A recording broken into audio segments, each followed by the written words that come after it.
Soak pit and septic tank shuttering పెట్టిన తర్వాత మనం జాగ్రత్త చెక్ చేసుకోవాలి. అన్ని సైడ్స్ బాగా వచ్చింది, మధ్యలో సపోర్ట్స్ అనేవి కరెక్ట్గా ఇచ్చారా లేదా అనేది. మనకి వాల్ థిక్నెస్ ఎలా ఇస్తారో ఇది చూసుకుని, ఇది ఎన్ఫోర్స్మెంట్ గ్యాపింగ్ కరెక్ట్గా వచ్చిందా లేదా, స్పేసింగ్ ఒకవేళ రాకపోతే కనుక మనం కవర్ బ్లాక్స్ అనేది ప్లేస్ చేయించుకోవాలి.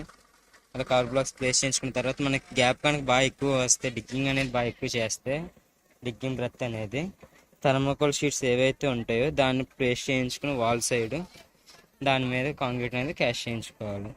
కాంక్రీట్ క్యాస్టింగ్ ఎలా చేయించుకోవాలంటే, సెప్టిక్ కోజన్ సంపు వచ్చేటప్పటికి మనం ఫుల్ డెప్త్ ఒకేసారి వేయించకుండా 2-3 ఇన్స్టాల్మెంట్స్లో 3 పార్ట్స్ కింద డివైడ్ చేసుకుని మొత్తం ఉన్న డెప్త్ని దాంట్లో ఒక పార్ట్ ఫిల్ చేసి 4 సైడ్స్ అంటే మొత్తం చుట్టూ ఆల్రౌండ్ పెరిమీటర్ ఏదైతే ఉంటుందో సర్కంఫరెన్స్ అని అంటాం. పెరిమీటర్ అంటే సర్కిల్ అయితే circumference, normal rectangle and square అయితే పెరిమీటర్ ఏదైతే ఉంటుందో ఆ రెండింటిని ఆ చుట్టూ వేయించుకున్న తర్వాత వైబ్రేటర్ వైబ్రేటర్ ప్లేస్ చేయించుకుని నెక్స్ట్ మళ్ళీ ఏ పార్ట్ అయితే ఉంటుందో ఇంకో 1 పార్ట్ ఫిల్ చేయించుకుని మళ్ళీ వైబ్రేటర్ ప్లేస్ చేయించుకుని ఈ విధంగా మొత్తం ఎంత హైట్ వరకు కావాలో అంత హైట్ వరకు చేయించుకోవాలి.